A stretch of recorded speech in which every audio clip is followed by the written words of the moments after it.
We should all be investing, but when you do, how do you decide whether you should be going long or whether you should be going short? Would you go long AdaptIT or short EOH? Long Capitec or short ABSA? Maybe the other way around. This is The Moneymakers. I am Bruce Whitfield, and tonight I look at how you pick your shorts from your longs with my guest Keith McLachlan, fund manager at Alpha Wealth. For the vast majority of us, the difference between picking longs and shorts depends on what the weather looks like outside. Keith McLachlan. I mean, if I look at my app, my weather app, it says 28 degrees, I wear shorts. If it says 21 degrees, I wear longs. That's my philosophy. Can we take that into the market?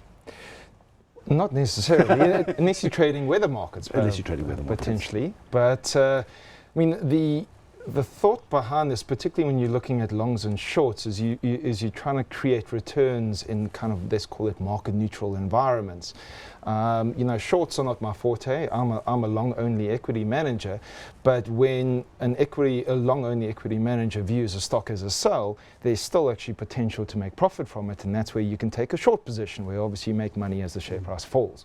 So these sort of mechanisms are really there for traders, for medium-term positions to earn out in volatile markets, no matter whether we're going up or going down. Should people sitting at home with a laptop such as this one, who are going onto their favorite website to manage a private portfolio, should they be playing at shorting stocks? Well, my personal opinion is no. Shorts, by definitions, tend to be geared positions, and that means you can lose more than your capital. Because a geared position, obviously there's implied debt in the background, and when you get it wrong, that can wipe out a huge amount of capital and create all sorts of losses and complications. My general view is no.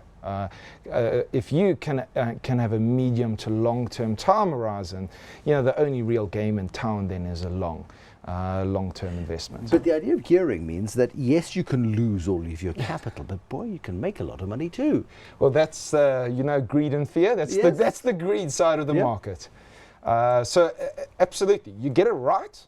Spectacular returns. Had you shorted the 10 biggest shares on the JSE in August 2008, you would have made a lot of money. Definitely. Quite quickly. Definitely. Where I think shorts start to become particularly useful is when one doesn't use them in a speculative manner. One uses them in a hedging manner. Now, explain that. So what I mean is you take a naked position, a speculation on the price on movement in a stock, you go short it, you go, it's going to drop. And that's your only position. A hedging basis is where, for example, you do a market neutral pair trade, where you go long one stock and short a similar stock. Okay, so let's take ABSA and Capitec, for example. People look at Capitec and for years have said Capitec, people are nuts. Anybody buying Capitec is crazy. When I last looked, it was within a licking distance of $600 a share. ABSA, cheapest bank share for 10 years on the JSE for a multitude of reasons. It always trades at a multiple of 10 or 12 times, whereas other banks are trading on 14 and 15 times, and Capitec is closer to 20. Now, in a traditional sense, long ABSA, long Barclays Africa, short Capitec. But you could do it the other way around. Why would you do that? So, just to touch on my previous point, the long short, what it really does is you're doing it on the equivalent quantum. That means if the market generally goes up or down, and both shares, what they call beta, if both shares go up or down, your long will earn what your short will lose, or vice versa, i.e. you're neutral to the market. What your bet actually is that these two shares move relative to each other. And in this sense, you know, the perfect trade would have been long Capitec for the last 5 or 10 years and short ABSA. That means, and if you've got it perfectly market neutral, it doesn't matter whether the market crashes or falls or rises or bounces all the way around. You're saying Capitec is going to grow faster than ABSA, and that's literally what we have seen. Capitec's retail banking offering has gobbled up a huge number of ABSA's retail clients. Now, okay, so but if you're market neutral, what's the point of being in the market? Well, you're making a return based on the relative call. Okay. So you're not saying the all share is going to go up or down. You're saying Capitec is going to do better than ABSA. Okay. All right. That's where you make so it's a little bit like, and sorry, Nikki Newton-King, I think she's got a microphone in our studios and she listens in as she works at her desk late at night.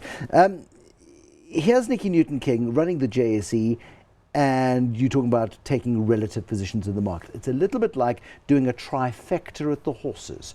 You're not putting a bet on any single one horse, but you kind of know the best 3 horses, and you put them into a little bundle, and you say these will be the horses that'll come in the top 3. I would disagree. I think it's a little different. Trifecta, not that or horse race betting is necessarily my strength, but you're still betting that either 1, 2, or 3 is going to win, or where it comes.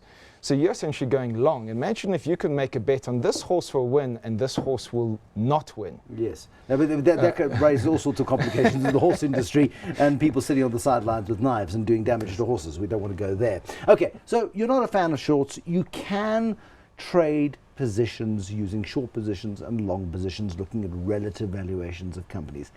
It's complicated. Is it designed for people who sit in their shorts in their bedrooms at 11 o'clock at night before switching off at midnight, planning tomorrow's trades, before they go back to their jobs as plumbers, dentists and architects? Or bluntly speaking, no.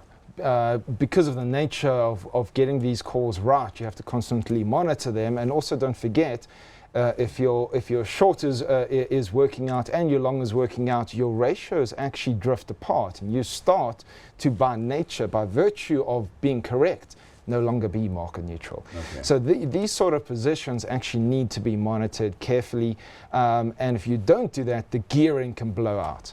But there are guys who'll sell me a computer program that'll do all the hard work for me. But why aren't they using it? Exactly. No, that's where I was hoping you would go with it. Because a lot of people are being sold, and the cold calls come through from time to time, and if I could just figure out the record function on my phone, that would be awesome. So please phone me once I've done that. These guys are offering software which they claim will give you the protection you need so that you can go back to drawing your architecture plans the next day, drilling in people's mouths or fixing people's plumbing, and not worry about it because the system will do it for you. I'd argue that the best proprietary software actually sits in black boxes behind banks, hedge funds and the like, and isn't sold to the retail investor, because that's your intellectual property, that's your competitive advantage versus the rest of the market. There is no competitive advantage if you sell it to the market. So I'd argue that those are very marginal products, generally speaking. Wouldn't trust them. I would, though, much prefer, well, I'm a fund manager, so I'm entirely biased. Okay, I trust professionals. Let's go long. Let's talk long. Is there any sector in the market of which you are currently long, prepared to go long? 5-year view. Sector or stock? Sector? Technology. No. Technology. Mining. Mining with a 5-year view? Yes. I don't think mining is over. 5-year view, we could well find that 3 years you're making losses and 2 years it bounces, so you're actually break even in 5 years. Nobody wants that. I don't want that. So no, mining would not be a sector I go just along. Look at it, and Lonman's latest baking bowl to its shareholders is there, and it's a very firm baking bowl. Give us money or we die. But a key point in this part of the resource market is spot commodity prices still under pressure, yet the mining companies geared up, and now you're reaching a point where market caps are starting to approach the level of debts in companies, so that they actually have less, let's call it, options in order to finance and run things, because now that the dilution is just of epic proportions. Lonman dies, is it not worth looking at Anglos or Impala Flats? Lonman can die, but the assets can continue. Yeah. So there will still be structural suppliers going into the market, and I think guys have been understating or misunderstanding the recycling component of platinum. Okay, so you're not going there? No. All right, then take me technology then.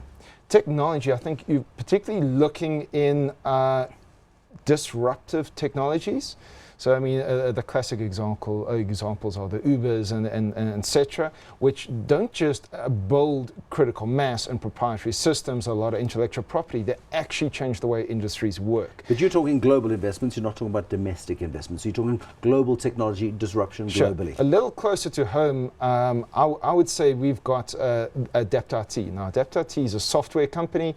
They've got some very interesting products, but they own the IP, as opposed to a lot of the other technology businesses listed on the JSE that tend to be service companies. No, so the greatest asset can walk out the world door. And the old iDatas of the world, yeah. Absolutely, whereas AdaptIT actually owns that intellectual property. Another underrated tech stock that I view as a tech stock, and I think is listed on the wrong part of the JSE, let's hope Nikki Newton King doesn't call me tomorrow about this, but is Blue Label. Blue Label Telecoms has. Is it in financial services, or where is no, it? No, it's listed in the telcos portion of, Yes. of the stock market, but what they really have is they have a distribution network, and it's a virtual distribution network. Yeah. Think of it as a virtual wholesaler, but they built the proprietary. Once again, they own the proprietary system, which is Eon, sits on their servers. They can layer product, virtual product and prepaid product onto the system. It pushes out across their whole distribution network. And their working capital cycle is incredible. They, for example, the airtime they buy from the telcos, they've sold about twice before they've even paid the telcos before it. And this model, because they've got the system, they know how to do it, they've got the on-the-ground operational expertise, they're replicating in Mexico and in India. Now that's the sort of technology disruptor that I'm talking about, AdaptITs and the blue labels. And of course, I have to note my interests here. We along with both of those in our small cap fund. Well, I mean, it'd be shameful for you to talk about it and not be taking the opportunity that you suggest is available. Financial services feels a bit gloomy, feels a bit flat in a going nowhere economy. I still think so. Financial services, and let's kind of step out of the fund manager in the intellectual IP-rich financial services. Look at mass market financial services. It's a commodity. Doesn't mean commodities are unattractive, but in a commodity, just like mining, it's the guys on the low-cost curve who win. Capitec has a low-cost curve because they've got no legacy infrastructure. And they'll have it for the next 10, 20, 50 years, and ultimately down the line, there'll be a new guy. What about Discovery, who comes in and disrupts in that upper income band with their bank launching, rumour has it, next year? They're a particularly interesting one because they've used the critical mass to build a layer of let's just call it data-rich environment that they really harvest to launch all these kind of bolt-on parallel services and products.